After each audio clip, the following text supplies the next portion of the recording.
Hello, everyone. I'm Professor Geek. Welcome back to the channel, and welcome to the final book study for Stephen King's It.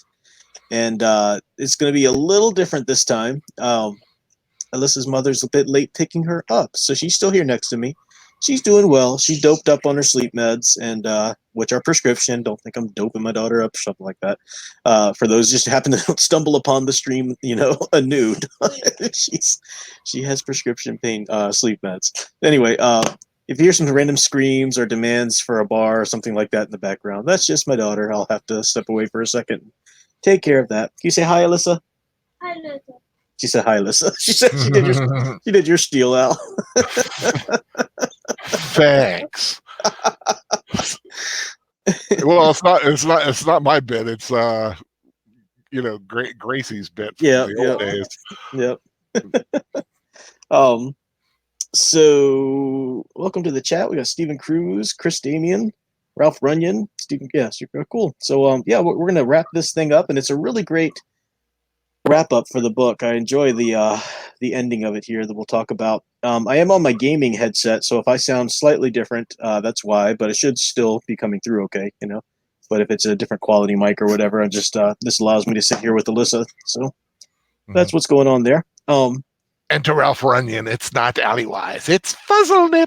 Oh my gosh, Ralph Runyon. Yeah, Ralph Runyon. I think this is your first time was watching my gaming stream the other night, and you got to come on one of those, Al. They're really fun. But Al is very particular about his names for his characters, and it's Fuzzlenip with 2 P's. God help you if you spell it with 1 P. And if you're using capitals and lowercase, it's actually a capital N as well. Oh my gosh. My mother and father smoked a lot of stuff. Don't you mean your mother and your father? Don't talk about my parents. Stephen Cruz, who reached the end. It's the only way they could float, Daniel Hernan, welcome. Giving up Mindhunter Season 2 for this. Make it good. Yow. Okay. We will do our best. Stephen Cruz decided he's going to trigger Al. It's 2 P's. All right. So let's jump in here.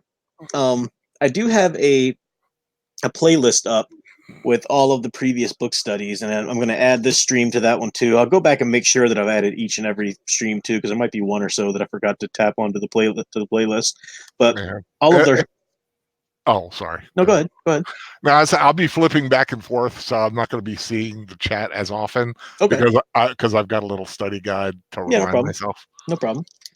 Ralph Runyon, sorry I haven't read the book. No, you don't have to read the book to be here. You're welcome just to hang out. That's just fine. A lot of people do that. So if you've seen the movie or the miniseries or just generally interested, maybe we'll inspire you to read the book. So no worries.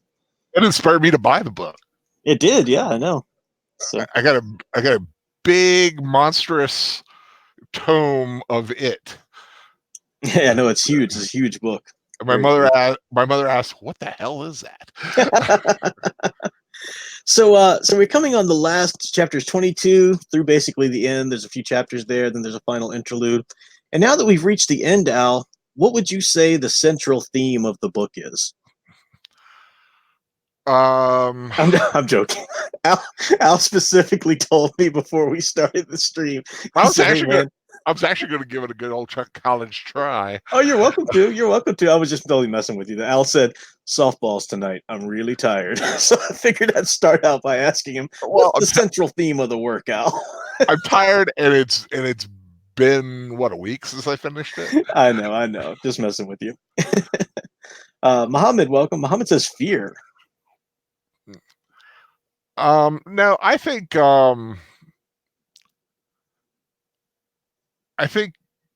you could pull a lot of themes. A central theme, though, that's going to be tough, but it could almost be don't lose the magic in your life.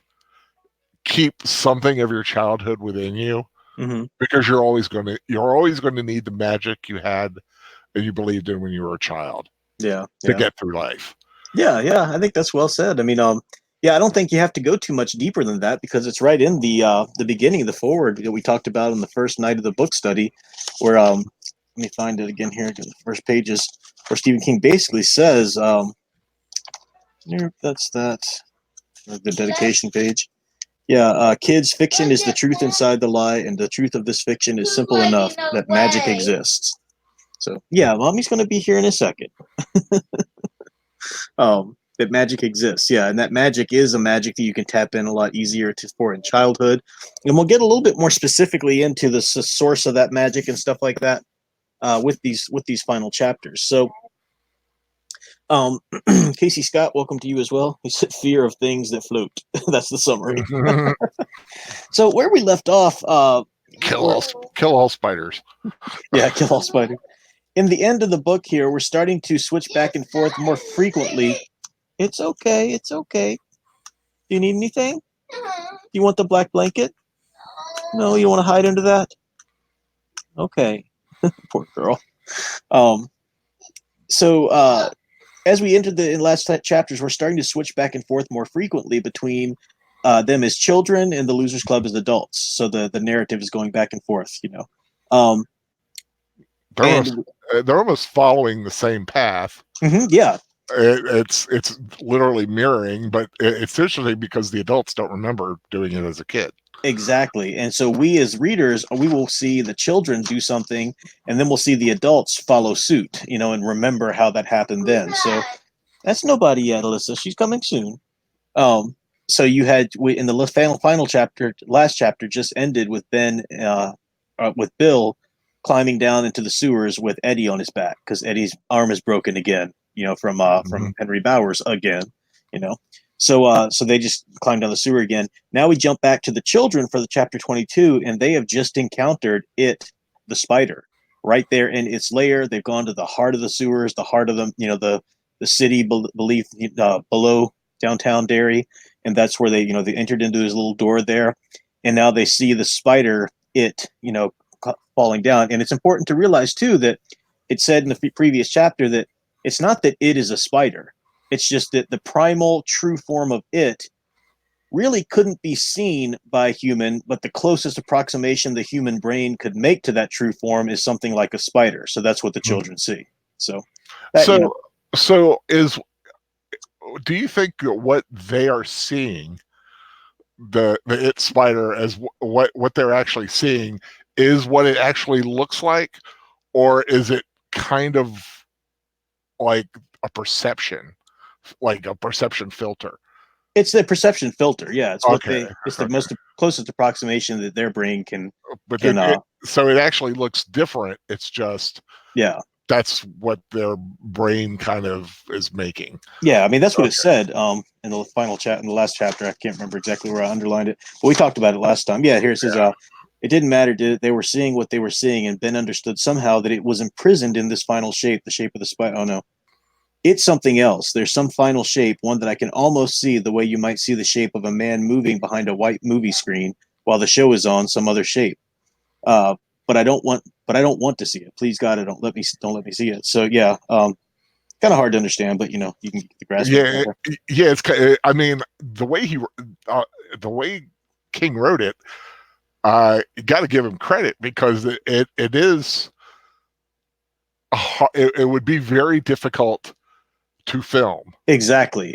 This is a concept or a part of the story that works so well on the page, but it's very hard to translate to the screen. Yeah. Mm-hmm.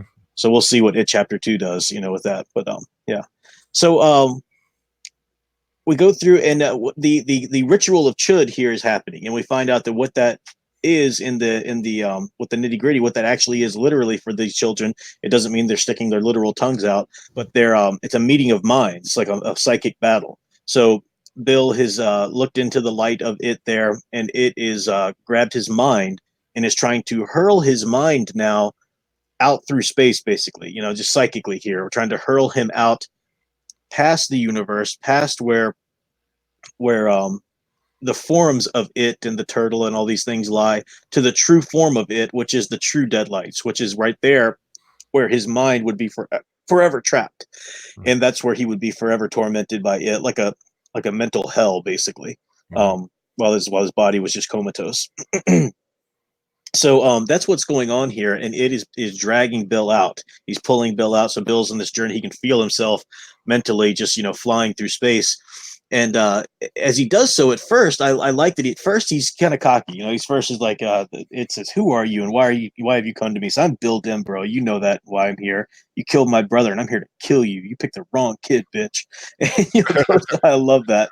And but then you get the words, "I am eternal. I am the eater of worlds." Yeah, that's so. Well, you've had your last meal, sister. You have no power here. Here is power. Feel the power, brat, and then speak again of how you come to kill the eternal. You think you see me? You see only what your mind will allow. Would you see me? Come then. Come, brat, come. And now he's, being pulled through to the boundary of space there to see it. So his body's standing there and he's screaming through. But then Bill starts to think of his of that saying, right? He thrusts his fists against the post and still insists he sees the ghost. So we talked about how this was a loaded saying.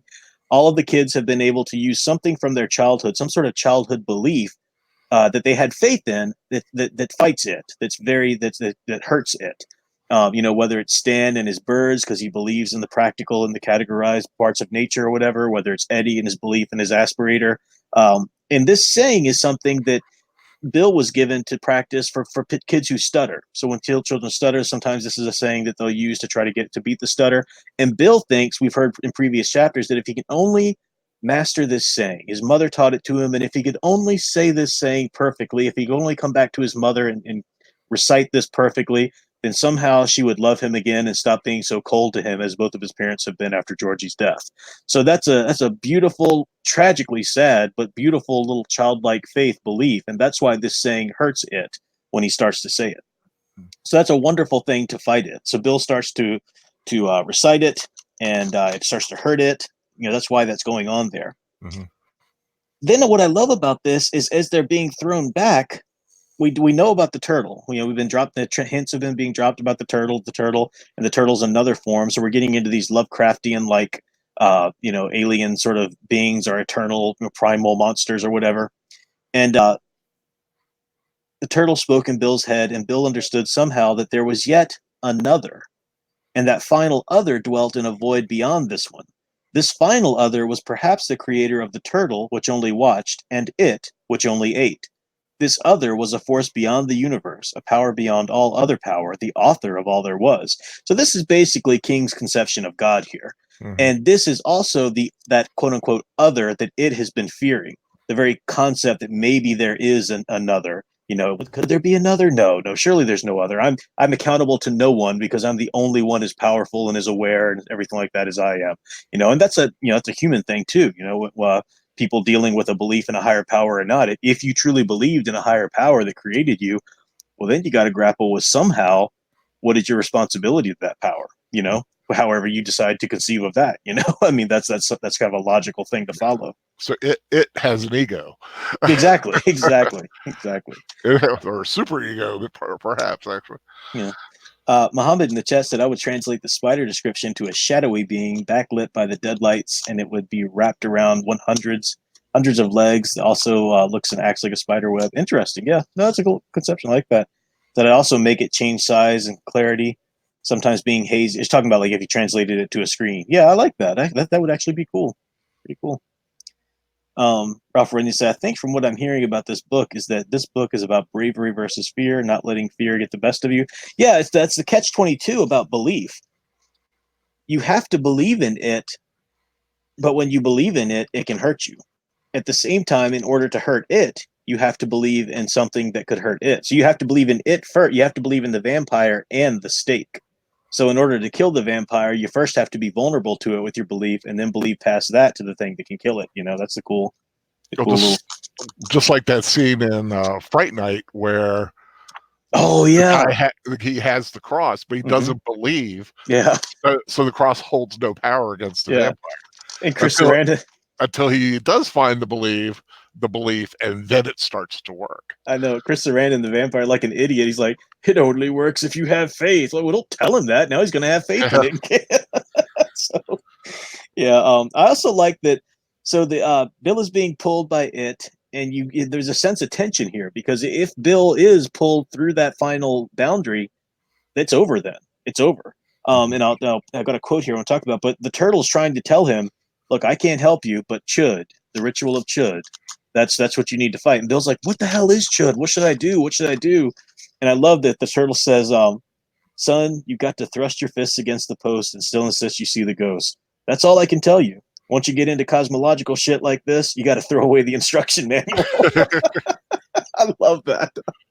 I think that's awesome because that's the nature of, it's cosmological, but it's also belief, the nature of faith and belief and how that works in psychology and stuff like that. There's no practical, well, you have to press your thumb here and you have to do this there, no, you just have to, you got to throw out the instruction manual. Keep picturing the sea turtle from Finding Nemo for some reason. Like he's almost got his eyes like you demand the way the rule book. Totally. Chris Damon brings up a good point here. I think it's foreshadowing done in the chapter 1 regarding Bill as a special person, or why his teachers liked his composition so well. Telling was only a part of it. Bill was good at seeing. That's a great way of saying that. I really like that. Yeah, well done. Mm-hmm.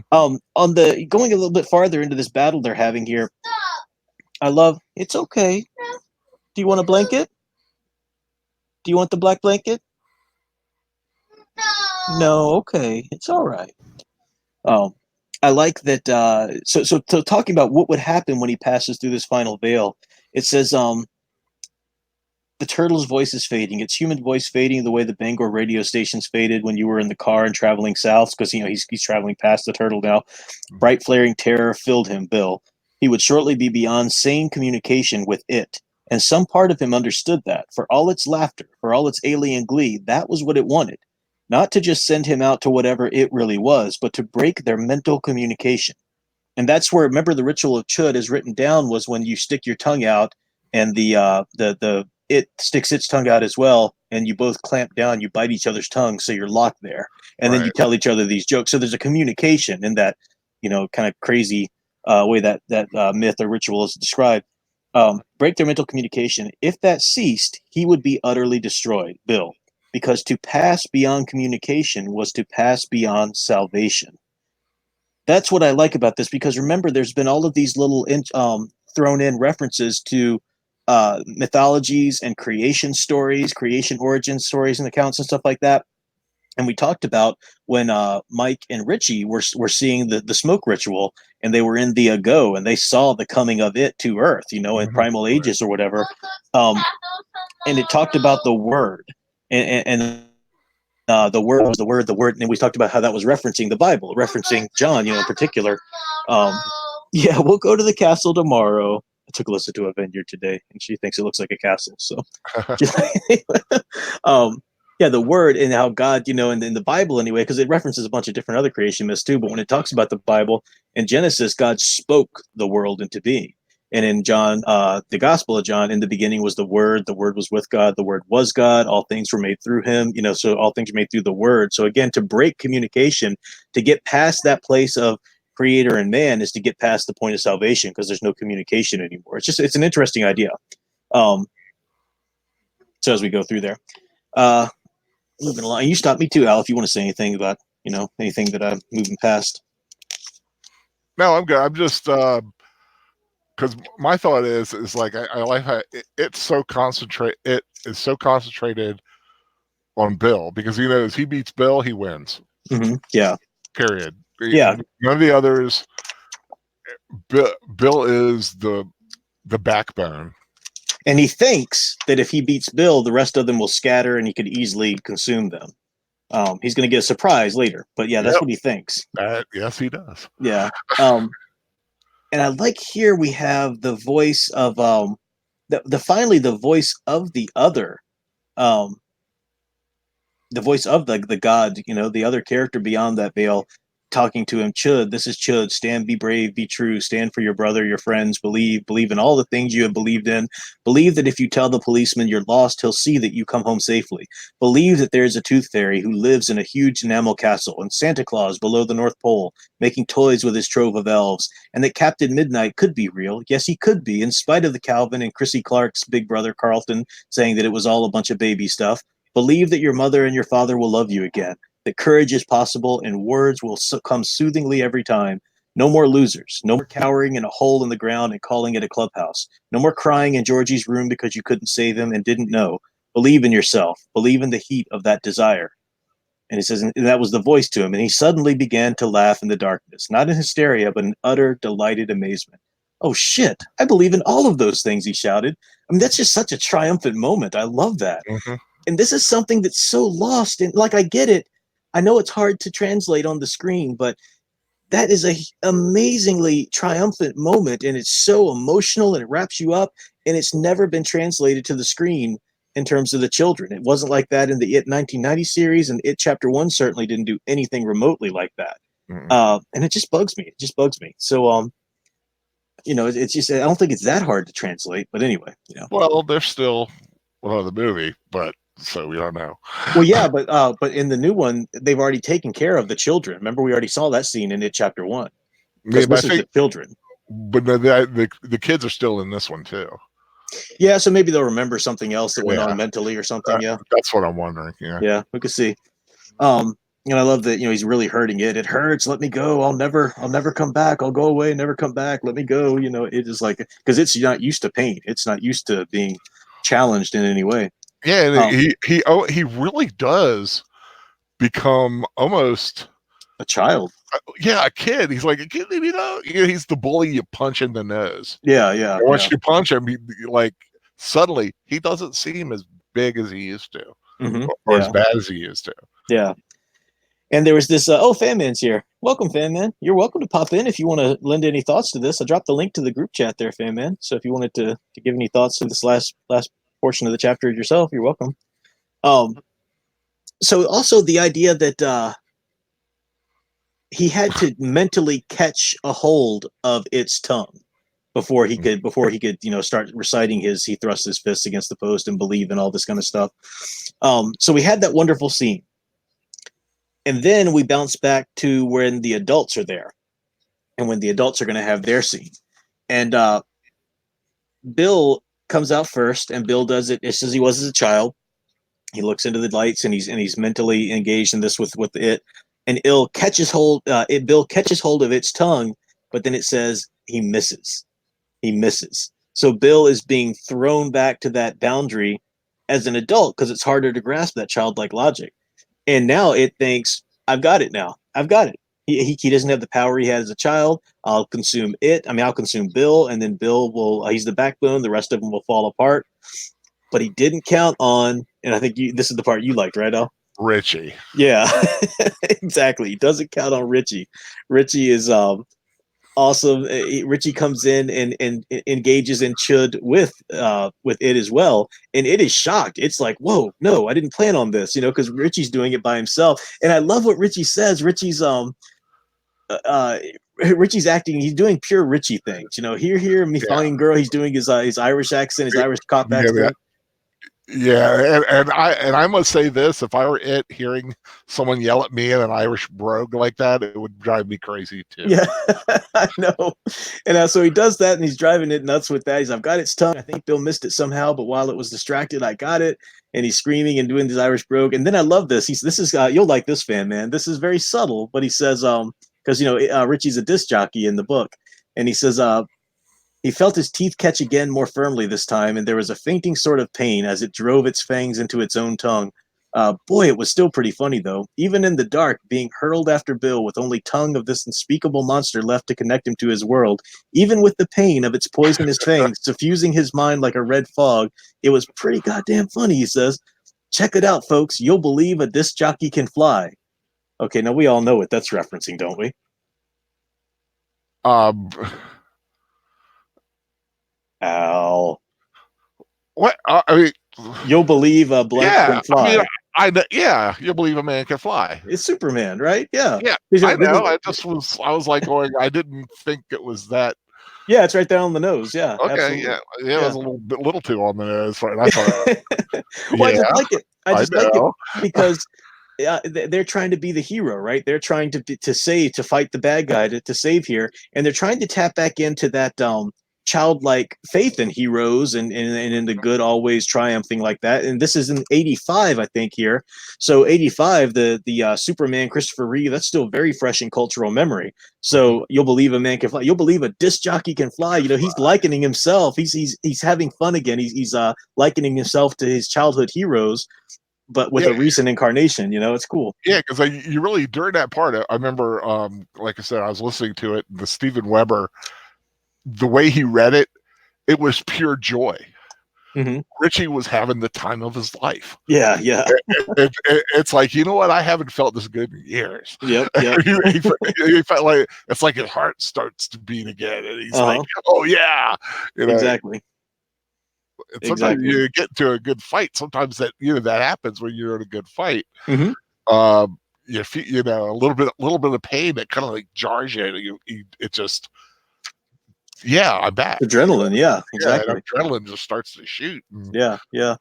So they get to going. Now towards the way back though, even Richie starts to lose hold a little bit there. So basically it's not just that, Bill couldn't do it because he's too old, so Richie had to step in. They all who's it? Eddie steps in at this point. Bill's hanging out with Richie. I think they all, Ben rather. I think they all kind of step in at this point. I'm going back and trying to look at the parts that I had underlined. But so it's very much more of a group effort. Now, when they did, but this is poor Eddie, and there's some symmetry here. So Eddie does the thing again with his aspirator. Bill is kind of caught. Bill's caught. Richie's caught. They're both kind of caught. So Eddie steps in, and he wants to trigger his aspirator again. Right. I'm sorry. No, go ahead. You please go ahead. I see you were talking about the aspirator. The first time was just a glancing blow. This time, Eddie basically hits the bullseye. Yeah, absolutely. This time he really hurt. It costs him, but he was the linchpin you did not. He was the hero you didn't see coming. Yeah, exactly. And it's interesting because what does he do? He's doing this for Bill, and Bill is his father figure, right? I mean, he's grown up with his mother who's so overbearing, and he always needed a father figure, and he always looked up to Bill as that. And so as he's doing this to save Bill. He says, "Come home now, Bill," he screamed with the last of his voice, and then he struck it. He felt his noisome heart. He felt its noisome heat baking into him. He felt a terrible wet warmth and realized that his good arm, because remember one of them's broken, had slipped into the spider's mouth. He triggered the aspirator again, shooting the stuff right down its throat this time, right down its rotten, evil, stinking gullet. And there was sudden flashing pain, as clean as the drop of a heavy knife, as its jaws closed and ripped his arm off of his shoulder. Well, who else had their arm ripped off in this book? Georgie. Yeah, exactly. And Georgie was, so we talked about how if Bill is kind of the father figure to Eddie, well, Eddie proves to be sort of a redemptive little brother figure to Bill, because Bill was always feeling guilty about Georgie. I didn't protect him enough. Eddie dies in much the same manner that Georgie did, is also a little brother type figure to him, but Eddie dies for Bill, not for Bill's negligence, but for Bill to live. It's sort of like this little brother does love you. This little brother who died this way is doing it for you, that kind of thing. I thought that was a nice little subtle thematic redemption for that relationship. But then, of course, Bill just gets fired up. Yeah. And it didn't need that. No. Exactly.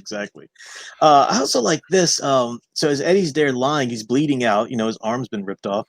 He supposed he was dying, but he felt, God, he felt so lucid, so clear. But listen to the way that's written.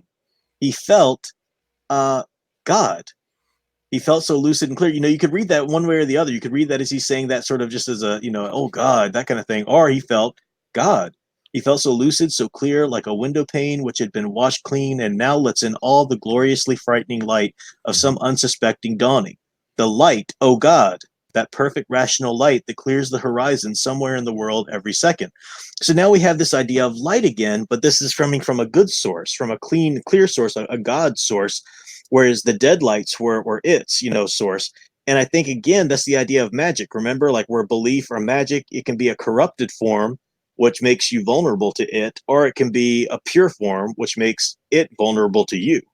And he's using light in that same way, dead lights versus the pure light, light of God, light of lucidity, rational light, whatever. I love that little picture as well.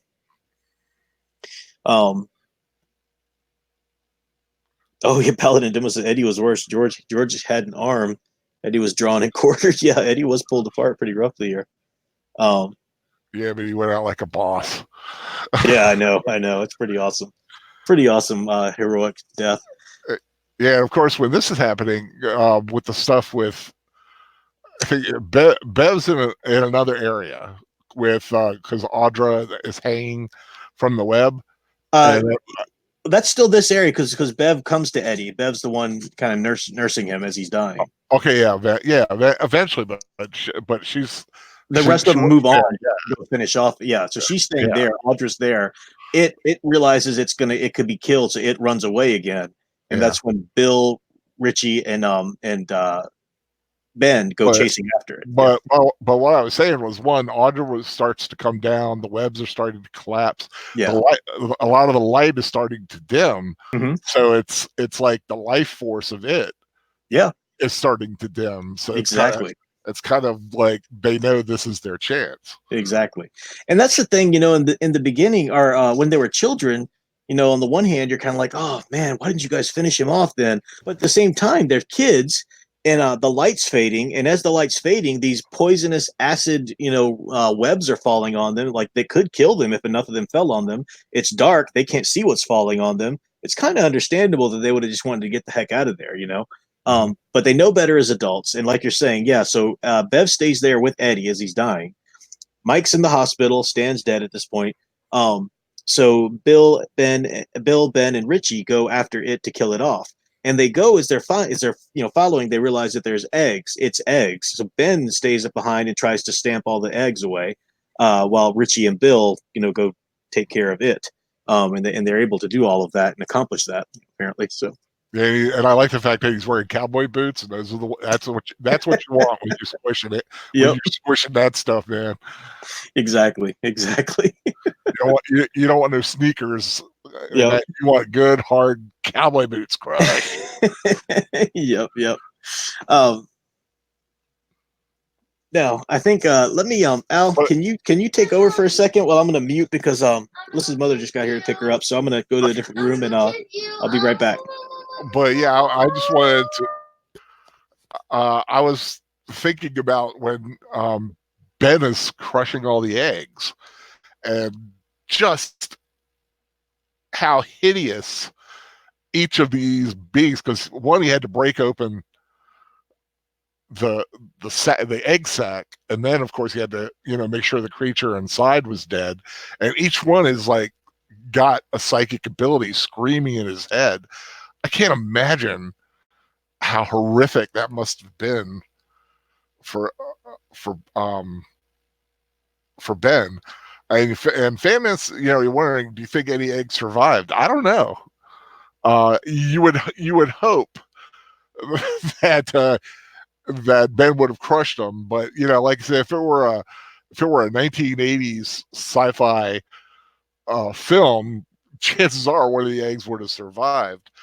And if anybody knows spiders, they've got a lot of eggs. So, and he's getting them one by one as he's trailing. I'm thinking he got all the ones in the tunnel, but I'm not sure about all of them that it or Pennywise or whatever.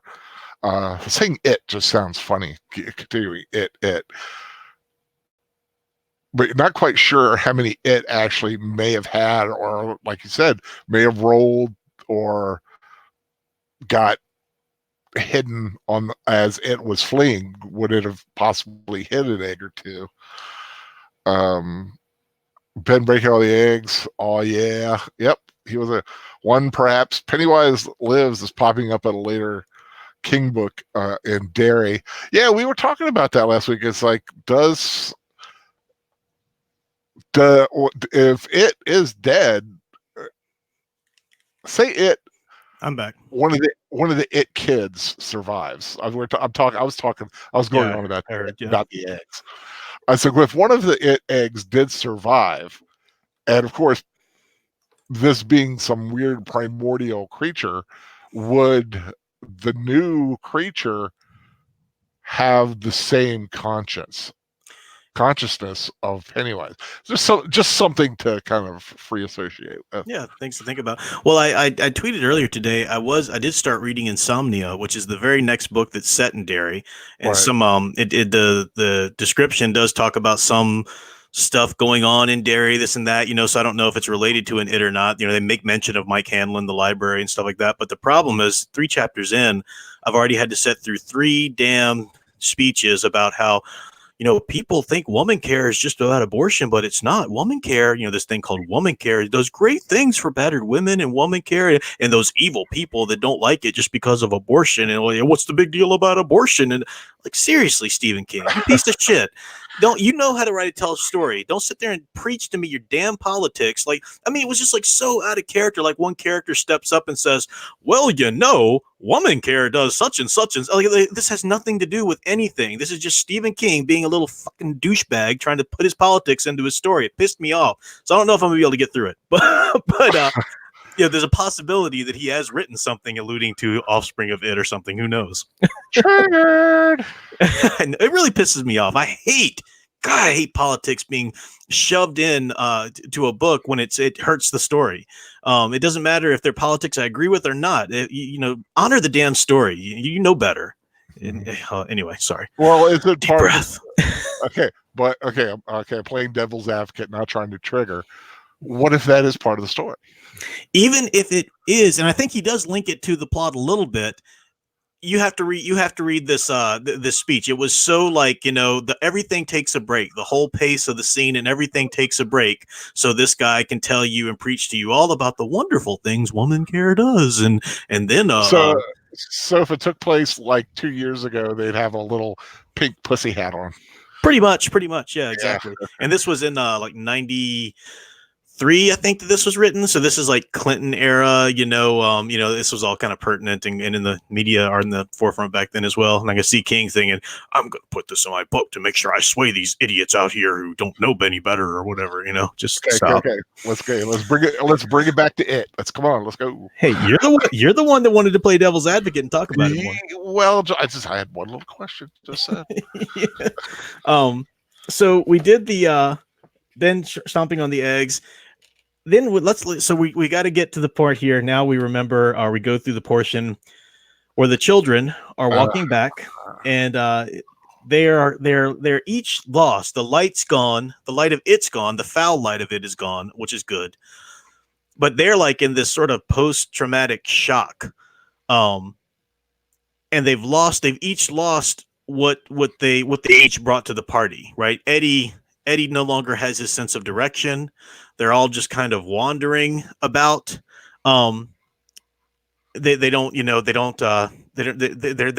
die underneath the sewers. They feel their connection waning. Yeah.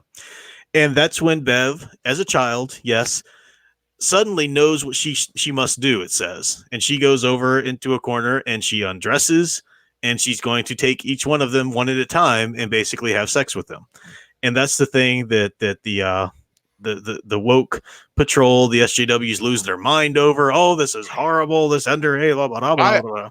I will say it's got to be one of the most controversial things in a Stephen King book, because I don't know what else would be more controversial. Yeah. But what I want to draw attention to, first of all, I want to make it clear that this is not necessarily a decision I would have made if I was writing the book. I don't think it needed to go this way. But I think people who just blindly criticize it and say it's stupid aren't seeing what he's doing with it. I'm not making the argument that he should have done this with it. I do think there were other ways to handle it that didn't have to go quite into this such a touchy territory.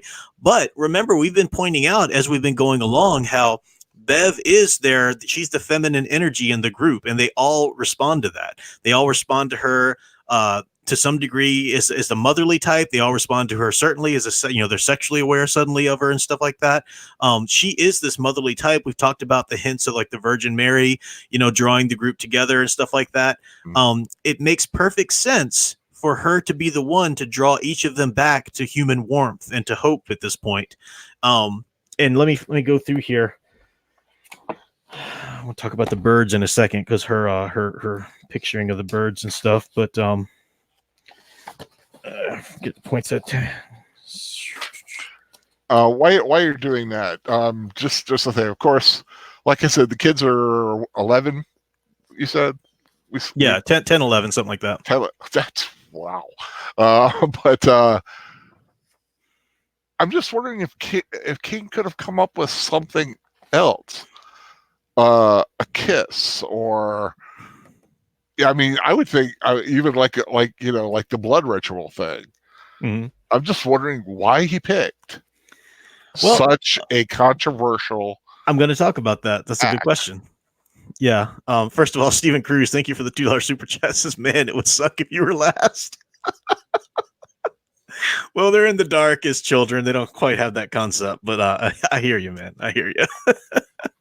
So this is what she's thinking. Now, she's had Eddie first, and Eddie's horrified by this because Eddie looks at her as nothing more than like a mother. You know, she's real motherly affection, not not his own mother who just wants to, wants him for herself and stuff like that. But she's got Ben now, and Ben's the first one that, Ben's huge apparently, which I know Al loves here. Oh yeah. And Ben is the first one to bring her to orgasm even. Damn says, right. But listen to what it says. And she feels the thing begin to happen, which is orgasm, but she doesn't know that as a child. Something of which the girls who whisper and giggle about sex in the girls' room have no idea, at least as far as she knows. They only marvel at how gushy sex must be, and how she realizes that for many of them, sex must be some unrealized, undefined monster. They refer to the act as it. Would you do it? Do your sister and her boyfriend do it? Do your mom and dad still do it? And how they never intend to do it. Oh, yes, you would think that the whole girls' side of the 5th grade was made up of spinsters to be, and it's obvious to Beverly that none of them has suspected this conclusion, and she is only kept from screaming by her knowledge that the others will blah, blah. So listen to that again. For many of them, sex must be some unrealized, undefined monster. They refer to the act as it. So he's drawing parallels here, obviously. And again, it's the idea of, it's not that sex is the monster, sex is bad. No, but it's the idea again of both it and the salvation that they used against it all came from the same place, came from belief, came from magic, came from, the lights and all of that kind of stuff. And something like sex, the connections between two human beings, the warmth, the human, compassion there, that's a way to bring them back to it after having slain it by doing it. Does that sort of make a little bit of sense? It's not supposed to be a literal map for you here, but it's thematically, it's not out of left field. Thematically, it is in place. Again, I don't think he had to do this. I wouldn't have chosen something like this because the controversy overshadows the beautiful thematic stuff that's going on. But quite frankly, we're still talking about it 25 years later, 35 years later. Yeah. However many years later. Yeah. Yep. Very true. So I mean, that's the kind of work that stays in people's mind. Mm-hmm. Exactly. I also want to talk about as she's even as she's now, this is something that we've already established this in the theme here. Remember when she was going, Beverly as an adult was going back to see her home, and she keeps picturing birds up on, chattering on a wire, or birds flying through the air. We didn't really know what that was about. And it kind of, every time she would try to remember, she would just picture birds. It was sort of a random thing going on there at first. But now, as she starts to remember the fact that she did have sex with each of them as a child, she remembers these birds again. And even as she's actually having sex with Ben here, biting her hand, she will not start to cry. She can only reassure them and Ben by crying out of her affirmative in the darkness. Yes, yes, yes. Glorious images of flight fill her head, mixing with the harsh calling of the grackles and the starlings. These sounds become the sweetest music. They break through the life light together. It's said there, so she flies up, and now the power is not with her or with him, but somewhere between them. And he cries out. So they're orgasming together here, basically. And she can feel his arms trembling, and she arches up and into him, feeling his spasm, his touch, his total fleeting intimacy with her in the dark. they break through the life light together. So again, light, sex, the idea of the connection of sexual intercourse and orgasming together. Here they break through the life light. That's where the flight is, because it is of the ground. It is beneath the ground. He's coming up from above, but to flight, that's the magic of above, right? So he's differentiating the different kinds of magics and stuff like that. Again, you can still take issue with him using this, but it's thematically sound, even if it, you can take issue whether it was the wisest thing to weave into the theme or not. But that's all I really have to say about that. Any more thing on you? No, like I said, controversial, but like I said, we're still talking about it. Yeah. So Muhammad says, Professor Geek, do you think that this is an accurate depiction of what children know of sex? I knew a lot more about sex even from the grade 3, and I was born in the age of internet, so I can't. It's definitely accurate when kids were in the 50s. And that's not every child's experience, but yeah, it's much more common for children to be way more ignorant of these things back then. But you're right. You grew up in the age of the internet. Internet came about right when I was a teenager, and I still knew more. So I mean, yeah, as the generations progress, people, children know more and more at an earlier age. But I think this was pretty solid for kids growing up in the 50s, don't you, Al? I learned about sex the same way everybody my age learned about it. Talking about it in the playground with my school chums. And quite frankly, boy, were we wrong a lot. Muhammad also says, I do not think that kids would do something like this if they were in a similar situation. I know plenty of people who have had sex from the age of 12, but I don't. Well, no, I think that you have to take into account what these children just been through. That, like, it's this sort of, they've just gone through the, again, when you deal with this cosmological shit, you got to throw out the manual, to quote the turtle, so it's our instruction manual. So it's, wandering back in the dark after this post-traumatic moment, and there's a magical charge in the air. There's a spiritual component happening. Yeah. And she's the mother figure, as you said, figures a way to keep the family together. Paladin Demo says there's a difference between ritualistic sex and things that make you go blah. Fanman says, I think King was going for something with the sex that ultimately doesn't work. Just my 2 cents. Too odd, shocking, and derails whatever he may have been going for. Well, like I said, I think I've got what he's going for, and I think it's a beautiful picture when you look at it. But yeah, like you said, it's too shocking. And most people, and you got to think about your reader. Are most people going to be able to get over the shock to even bother looking for what you're trying to do? So yeah, that's why if I was writing this, I wouldn't have gone this far. I wouldn't have done it exactly this way, a kiss or something like that. You could do something like that, that wouldn't be. But yeah, when you're going to you got too much shock value built in, people aren't going to be as able or as willing to bust through that and do some more analytical, stuff. So. All right, so moving along. So now we know that as adults, like I said, Ben was crushing the eggs, and Richie and Bill went to go kill it. Now it's actually Bill who's the one who reaches in and grabs its heart. So they're both attacking it, but Bill's the one who grabs the heart and crushes it. So technically, Bill's the one to have killed it, and that's why Bill has the sense of direction to lead them out. Somehow it's just like, just go with it. He's but sometimes that's a ritualistic, or that's a mythological truth too, that when you slay the monster, you take on some attribute of the monster, whether that's for bad or for ill. So for Bill's sake, he takes on the attribute of how to get out of the lair. So I mean, it's not mythologically unheard of. We just didn't get a lot of work for it earlier in this specific book, but it is something from these kinds of tales, So, Chris Damon, yeah, good point. Intercourse, a life-making act in opposition to all the death, one of the most fun things humans can do. Well, a life-making act, as long as you don't have woman care around. Sorry, had to go stick it to Stephen King again there. I like this too. Now, what did you think about the dairy just like crumbling down around itself? I kept having visions of Buffy the Vampire Slayer's finale with, like, with the Hellmouth, with the Hellmouth just falling in and on itself. Well, like I said, when Pennywise or whatever you want to call him, first arrived, he came on. It was a destructive act, and now in his death throes, the same thing's kind of happening. Is there's this destruction that starts to happen, and it shows you just how intricate it was to the town of Derry itself. Yeah. And it was physically tied to the entire city. So once he started to suffer the physical pain, the city started to suffer. The town started to suffer too. Yeah.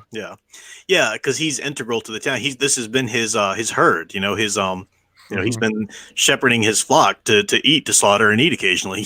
So so the town's like that. And the city comes apart, but it comes apart along the sewers. So it's the sewers that cave in, and that's what causes certain buildings to cave in. So it's not like there's no Derry left to speak of. There is, but just the foundation of Derry, the sewers crumbled in. Yeah, a huge swath of the town is kind of carved out. Yeah, and they talk about that in Insomnia, because Insomnia, this was 85. Insomnia takes place in the early 90s, and they're like, oh, you remember, that the storm of 85 when the sewers crumbled in upon themselves or whatever, and apparently they've gone and remodeled all of that. But I like this. So the sewers crumbling in is one of the ways that that Bill and the losers are able to get out. He's carrying Audrey, he's carrying his wife, and I love the way this is written. They're climbing out. And they're helping each other out. And it says he turned around, Bill lay flat on the sagging pavement, trying to distribute his weight as evenly as possible, the way you were supposed to do on thin ice. He reached down for Bev. She grasped his wrists, and with that seemed to be the last of his strength, he pulled her up. The sun, which had disappeared again, now ran out from behind a brace of mackerel-scale clouds and gave them their shadows back. I love that line, gave them their shadows back. They've had to devolve into a childlike state in order to defeat it. They've had to reclaim that childhood magic and a childhood innocence. Now they're back up top, and the sun is giving them their shadows back. It's almost like they're having to re-enter adulthood now, with all of the darkness that comes from adulthood and the awareness of more good and evil and stuff. Almost like a part of themselves had been missing, and now it's back. Yeah. Well, for a short time anyway. Yeah, well, shadow is in Jungian shadow and stuff like that. Yeah, just being using an imagery kind of concept there. It's also a really wonderful image here. I love this. Now, I hate the way the book wraps up and it ends. I'll talk about that, but I do love this so much here. They're up there. They're finally out. They're talking about it a little bit. But nothing lasts forever, Richie said. He looked back down the hill they had just climbed and sighed. Look at this, for instance. He held his hands out. The tiny scars in their palms were gone. Remember the scars that reappeared that Stan had cut, their promise. Beverly put her hands out. Ben did the same. Bill added his. All were dirty, but unmarked. Nothing lasts forever, Richie repeated. He looked up at Bill, and Bill saw tears cut slowly through the dirt on Richie's cheeks. Except maybe for love, Ben said. And desire, Beverly said. How about friends? Bill asked and smiled. What do you think of that, trash mouth? And they have this wonderful moment. And then later, Bill, I love you guys so much, he said. He squeezed Bev and Richie's right hands tight for a moment and then dropped them. Now we see if we got such a thing as breakfast in this place, and we ought to call Mike, tell him we're okay. Good thinking, senor, Richie said with his accent. They walked into the townhouse on a wave of laughter, and as Bill pushed through the glass door, Beverly caught sight of something which she never spoke of but never forgot. For just a moment, she saw their reflections in the glass, only there were 6, not 4, because Eddie was behind Richie and Stan was behind Bill, that little half smile on his face. I love that. I am so glad you brought that up, because I remember when that happened. It was just such a touching moment. Yeah. Their spirit, they're still there in spirit. They were able to send their power to Mike, when he needed it in the hospital, and Stan's dead, but he's still there with them. Love it. Well, no, Stan wasn't in it. No, Stan's dead at this point as the adult, but no, but it was. Oh, that's right. Yeah. I just read it. Eddie was behind Mike. Yeah, I'm sorry. I'm an idiot. I misspoke. That's okay.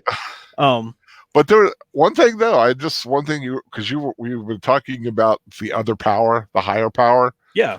The one thing that after Bill kills it, that he hears spoken kind of in his head, where it said, "Son, you did real good." Yeah, exactly. Yeah. I was like, it's almost like Buddy Christ. Like a little finger gun. You did real good. I'm glad you brought that up because I missed that talking about it this time. But yeah, you're right. That other, to his son, you did real good. That's good. And then right after that, I think it's great. It's a good story order to get so it's dead at this point. As adults, it's dead. Yet we go back to the children when they climbed out of the sewer, and Stan decided to cut their hands and do the blood, oath ritual kind of thing that they do here. And I love that's Stan's legacy, So the book kind of craps on Stan a lot. He's the weakest link. He's the one that can't even handle it returning. He kills himself rather than go back to Derry. But we know that Stan was the one to initially realize that it was female. Stan was the one to decide that they needed to do that oath, So Stan does have a legacy. Stan is, integral to the team, but you're right about the crapping on Stan a little bit. Because I almost kind of would do it myself. It almost feels like he let him down a little bit by not showing up, by taking that other way out. Yeah. But his legacy spirit's there with him nonetheless. But you're right. It is something. Yeah. So as they do that, as they stand there, all of us are here. He sees this is a children. He really sees them for the last time. They talk about how, which I don't like. I hate the idea of their friendships dissolving, both back when they were kids and now that they're adults and they've slayed it. I'll talk about that more in a second. But I do love this picture. As they're standing there holding hands, no one talks. Beverly holds out her hands, and after a moment, Richie and Ben hold theirs. Mike and Eddie do the same. Stan cuts them one by one as the sun begins to slip behind the horizon, cooling that red furnace glow to a dusky rose pink. The whippoorwill cries again. Bill sees the first faint swirls of mist on the water, and he feels as if he has become a part of everything. This is a brief ecstasy, which he will no more talk about than Beverly will later talk about the brief reflection she sees of two dead men who were boys as their friends. A breeze touches the trees and bushes, making them sigh, and he thinks, this is a lovely place, and I'll never forget it. It's lovely, and they are lovely. Each one of them is gorgeous. The whippoorwill cries again, sweet and liquid, and for a moment, Bill feels at one with it, as if he could sing and then go back into the dusk, as if he could fly away, brave in the air. So again, the bird imagery. We've been having the bird imagery from the birds who, eating the crops of Mike Hanlon's field, his father's field, the scarecrows, the rodin-like birds, Stan and the birds, Beverly and the birds, seeing them in her memory, the birds. It's all tied. The idea of flight is just like the light. It's just like the magic. It's just like the belief. It's just like, it's a double-edged sword. You soar above the ground, which is where it is at. So yeah. Now we all. So this is what I don't like, and you can tell me what you. I really like to know what you think about this, Al. Okay. I hate the idea that they all forget each other at this point. I know why he's doing it, and what? Sorry, you just kind of had a real screech in your vocal in your voice there. Sorry. My voice is fine. Oh, you mean the audio screech? The audio. Oh, yeah. Okay. The audio kind of screeched. So I know why King is doing this. And he paints a little picture at the end. He tries to use Bill uses some of his childhood magic there to help Audra, come back to herself. And then there's that scene at the end where it talks about, but when you wake up with your wife, you'll remember having dreams. You'll remember the feelings, even if you don't remember the names or the friends or the relationships or any of the details. You'll at least remember a little bit of the feeling of childhood, and that's enough. No, it's not. No, it's not. I think he was. I don't know what was going on when he wrote the end of this, but I do not think this is the proper ending for the book in terms of them forgetting each other that thoroughly. And they do, and they forget, even Mike's journals are going to fade, he says, and everything like that. I don't see the thematic point of that. I don't see how that resonates with anything. I don't see how it works together with anything. Yes, you do have to leave childhood behind. You do grow up. But if this book has been about anything, it's been about the importance of reclaiming childhood when you need it. So this sort of finality brought to it, nope, you'll never get that again. That's over now. Maybe just sort of the briefest feeling in a dream, but that's it. That's gone now forever. I feel like that's counterintuitive and antithetical to everything the book has been. I think they should have been rewarded for killing it by being able to retain their memories. That because losing their memories before was probably through its manipulation, but now that it is dead, they should be able to remember everything that's happened, everything back as total recall. Yeah. So it doesn't. Yeah, you're like, well, it's like, okay, everything's fading. What's doing it? Yeah. Is there a force still at work that is stripping them of their memory? Yeah, that's the thing, and it's like the other that helped them through this, that didn't make sense for that god or whatever to do this.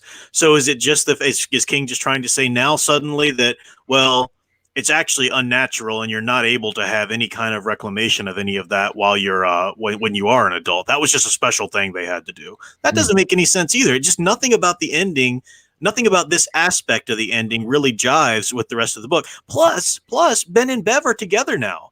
They're not going to remember anything about how they met or any of the things they've been through. I mean, they're going to have a romantic, they're going to go on and get married and have a child and everything. And they're never going to remember any of that they went through together. That just doesn't make any sense. It doesn't make any sense. Well, I only care that Ben and Bev are together. So I know you like that. Go Ben, go Ben, go Ben. Oh yeah. So the architect and the fashion designer. I think that's a good combo there. Hang on, I had the chat kind of paused here. I didn't realize that, so it wasn't upgoing. Let me see. Fanman took off. I think I said bye to Fanman, but yeah, see you later. Oh, I wasn't watching I was looking at my guide. I'm not really able to. Well, I wasn't looking at the chat. Sorry. Matt Inouye was saying that he thinks Stephen King was just high when. Now, see, I think that's a dangerous road to go down. Yes, Stephen King was dealing with alcoholism. Yes, Stephen King, had a bunch of yes, but you don't just write something down and send that to the publisher. No, you write it down and you pour over it in numerous drafts, and then you have editors pour over it and they send it back to you, and then you argue about it with them. I mean, I think it's a little naive to think, oh, well, he was super high and drunk every time that happened, and this point passed him in the revision process. I think that's You remember the Stephen King Family Guy thing? Where it's in the publisher's office. What's this book about? It's about a lamp, and it tries to kill you. Yeah.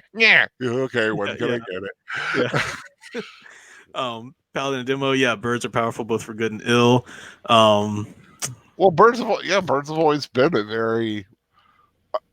They figure in the symbolism throughout history. So yeah, Mara Jade is here too. Welcome, Mara. Hi, Mara Jade. Chris Damon says yes. I read it that way. I just disagree with the kind of.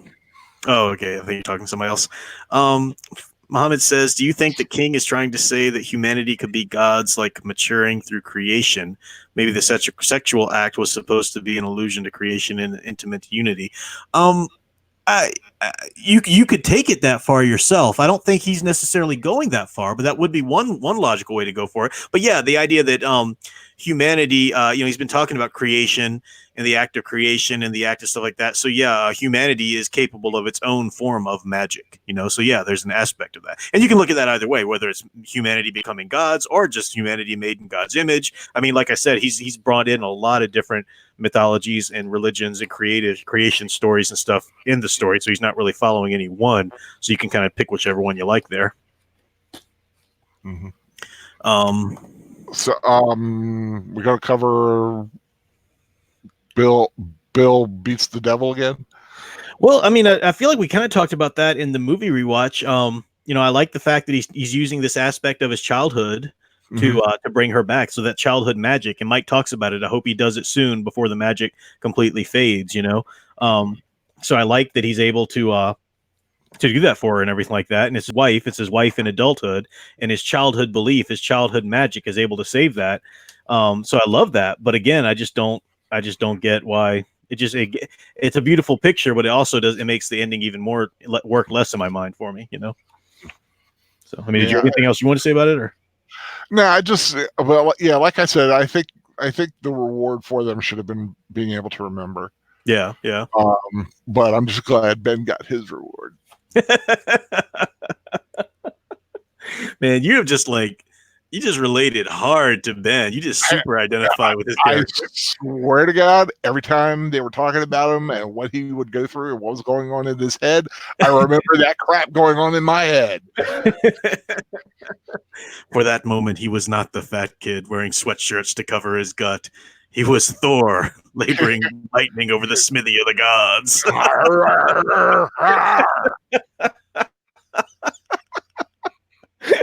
I know you love that. That's the best line in literary history. Well, one of them. Alkin, I need to step away for 1 second. Can you talk about how much you like the book or what you want to read next or whatever, and I'll be right back in just a minute. Yeah, I must admit, when we first started this adventure into the town of Derry, I almost said no, because I know how weird I can be when it comes to reading. I've never been a good reader. I get distracted a lot, and it's just weird. It's just weird for me but I do better with an audio, thankfully. And so thank the professor who arranged to get an audio, and I'm so glad he did. I truly loved this book. I love the nostalgia aspects, and like I said, I found a kindred spirit in Ben. So that was a wonderful event that came from this experience. I think we're doing Something Wicked This Way Comes next, and I am looking forward to that. I really would love to do another book that is thematically similar to it, kind of a mystery with a lot of good imagery. I'm hoping we do Salem's Lot. I'd like to try to do The Shining or something like that. I can tell you though, Something Wicked This Way Comes is very much similar to this one in theme. It's different writers, a different approach, but very similar to this childhood magic and kind of thing. So, yeah. Yeah. So I'm looking forward to that too. And of course, I'd like to do Dune next year before. Oh yeah. The Dune film comes out, so that'll be a good time to do that. Yeah. And hey, the Dune films and the miniseries, great rewatches. Yep. Definitely doing those. Yeah. So yeah, that'll be a thing.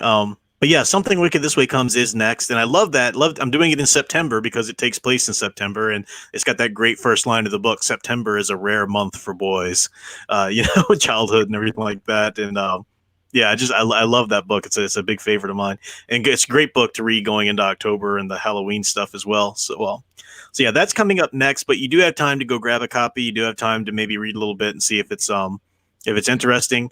Because it's going to be, I got my trip coming this week, so it'll be like 2 weeks or so before we start that. But I will let you know. So I'm looking forward. I'm glad we do these book studies. I think they're a lot of fun to do, and we don't get a huge crowd, but the crowd we have seems to really enjoy it. So yeah, it's a lot of fun, and like I said, it's got me thinking about enjoying literature in an alternate, but doing it in an alternate approach instead of having to sit there and slug my way through a book and like going off somewhere. Yeah. hearing someone reading it. And like I said, Steven Weber, what a great read he did on this book. Well, as much as I talk about, Steven Weber did do a wonderful audiobook of it. But as much as I talk about people, especially today's generation, just like their complete and total loss of reading comprehension and how it's really tragic and how people are just too damn lazy and they don't even try anymore. I mean, yeah, I do think that's a thing.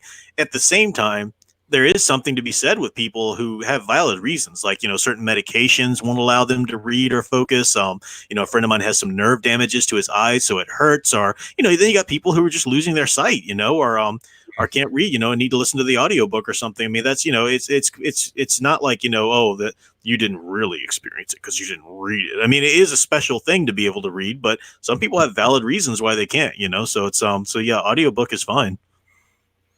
Yeah, like I said, a lot of good stories out there, and I'm glad this is becoming another facet of your channel. Yeah, and I'm glad you're here co-hosting with me. Definitely. Yeah. I look forward to seeing what kind of emoji or Bitmoji you'll create for Something Wicked This Way Comes. What kind of era is it? It was like the 30s or something? Or? I forget the exact decade it set in. It doesn't really matter because it's the small town. It's just sort of a small town. You don't really get out of that. So it is sort of, but it is back in, I guess 50s-ish might be around the same time. 40s maybe. I don't know. I forgot the exact decade. I need to get the book out and look at it again. Something may pop up or it just may be good old Al.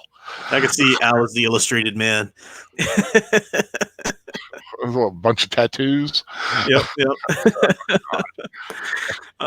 So that's coming up soon. That's gonna be a lot of fun, and I really appreciate everybody who's taken the journey with us. Chris Damon, Paladin Demo. I know Chrissy's gonna read Something Wicked This Way Comes. Who else has been reading this with us? Even those who haven't been reading, those who just come in and hang out and try and talk. Because I mean, this is one thing that a lot of people have seen movies. People know the general story of it anyway, even if they haven't read along, so they can appreciate some of the themes we're pulling out of the book, and maybe it'll spur you on one day to read the book. So, yep. And tomorrow night at 10. Yep. Tomorrow night at 10, we're going to do the It Chapter 1 rewatch. So, so my birthday's on Wednesday. I turned the big 40. So I'll actually be on stream at the click of midnight tomorrow night when that happens. But at 10, we were going to go ahead and watch It Chapter 1 together. They're going to do our rewatch of that, and then we'll just roll that into office hours and maybe hang out for another hour together or so, depending on how we feel and what time is like and everything like that. Wednesday, then, I'm going to drive on down to Williamsburg. That's from, the historical triangle there in Southeast Virginia, where I'm going to spend the birthday trip. But I am going to go see It Chapter 2 while I'm down there. That's actually in theaters on Wednesday.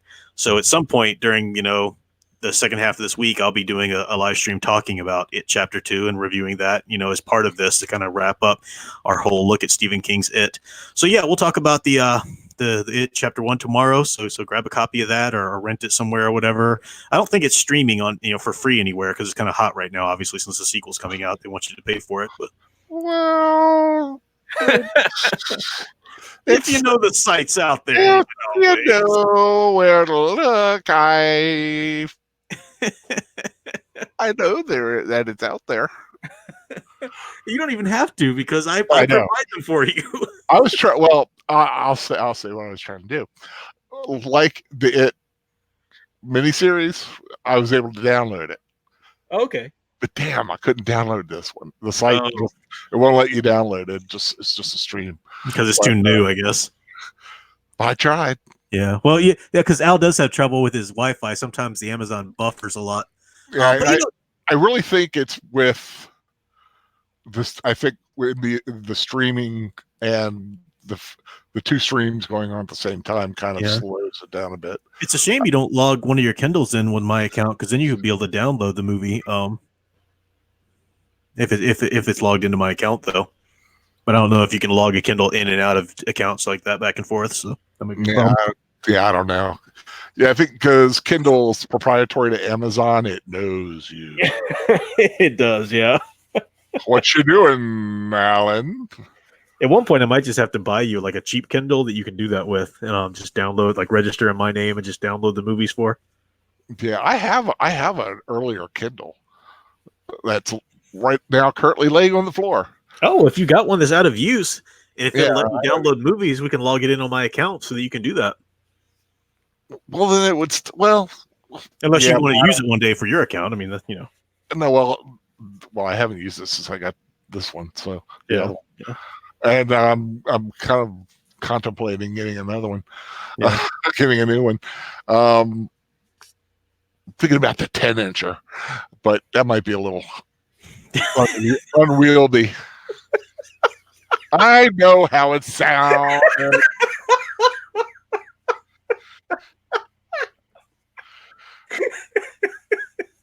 I'm not used to holding something that big. You should just stop talking. Matt and Nui missed what we were doing. Why? Because it wouldn't be funny if I didn't say it. That's true. That's true. I am the comedian. You are the comedian. We're doing it chapter 1 tomorrow, Matt and Nui, at 10 p.m. Eastern time. Yeah, because that way we'll be able to watch it together before I go see it, chapter 2, like the next day, and may or may not do a stream about it that night or not. We'll see. Yeah, it's one of the films that made me feel like a perv. Yeah, we'll talk about that tomorrow, Al. God help me. Al is definitely a dirty old man. Steven Cruz, you're setting yourself up, Big Al. I know. I do it. Do you think I would have said I'm not used to holding something that's 10 inches in my hand if I didn't know it sounded funny? But I do it for you guys. Yeah, see, as fans of my idiocy. It's all for you. Oh man! Do you think the Three Stooges really hit each other with frying pan? What were we talking about the other day? You're talking about something. I was watching a video the other day. Some injuries that actually happened that remain in films.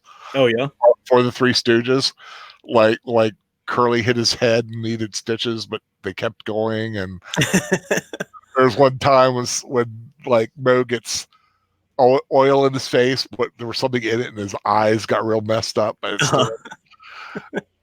And Mo was the one who was always getting hurt. One time he falls off a thing and does a pratfall, but he broke his ribs and kept going with the scene, and then passed out after the scene was finished. Oh man, wow! I was like, damn. Well, it's getting closer to 11:30. So what I'm going to do is I think I'm going to shut this stream down and I'll reopen a new one. Al, you're more than welcome to hang out with me. I mean, but you don't have to if you're tired and want to, crash for a bit. That's fine. Well, a little bit of that. Plus, I don't want to interfere on the creative minds. Oh, it's no interfering. Pushing their stuff, and I know I'm welcome, but like I said, I it's my professional courtesy. Okay. Because you know me, I like to bust in and do weird things, but no problem. I don't want to end up like being the caddy of the show. No problem. So I'm just going to do a short indie showcase. I'm going to reveal some art from Tales from the Stacks, but I'm going to have on Philip Diaz from Magic Cop, which is an Indiegogo campaign. Carlo Rowe from I don't have the before me here. I forgot the name of his campaign, but awesome campaign. I definitely backed it. And Mike Murphy from the upcoming The Gods Fear Me, from Samurai and Dinosaur. That was I think that's fulfilling now, so that's pretty cool. So let me shut this stream down. I'm going to reopen that. I might be back for another gaming stream tonight. I know a lot of you there were with me in the gaming stream. Now that I have the capture card, it comes through nice and crisply, on the TV, on the YouTube, and people seem to enjoy it. We had a lot of fun last night, so I might stream one of those games again. You guys can laugh at me for making mistakes in Knights of the Old Republic. I hit the wrong button and ended up spending all my credits at the store, and the Black Vulkars kicked my butt handily twice in a row, and everybody's laughing at me. So I was like, "This game's stupid. I'm playing Batman Arkham now." So we have a lot of fun. So yeah, I might do another one of those tonight. I really have fun doing those. I saw when you were playing with the Xbox. Do you have Blair Witch? I don't. Is that for Xbox One? I haven't even looked into it, but maybe I'll do a playthrough of that. I thought I saw it on on like one of the screens when you're looking. You get like ads for upcoming games and what's hot now and everything. So, yeah, that's probably that's why I saw it. I'm like, I kept thinking I'm going to ask if that's something you had. So yeah. Just just curious what it. I'm just like saying. I'm just wondering how the hell you play the game. Yeah. No, we'll take a look and see. I'll get it at some point. So yeah, that's a lot of fun. So let me close this out. Been a blast. I hope you guys will come back for the indie showcase because these are 3 really cool campaigns, and then I'll have some reveals from Tales from the Stacks as well. Let me close down, set that up. If you guys are listening, who are going to be on that stream, give me just a few minutes to set that stream up, and then I'll send you guys the link, and then we'll be back at it. So Al, you get some rest or do whatever you do, enjoy, and I'll see you back here at 10 p.m. tomorrow. Okay. Fuzzle Lip says bye. See you, everybody. Thanks.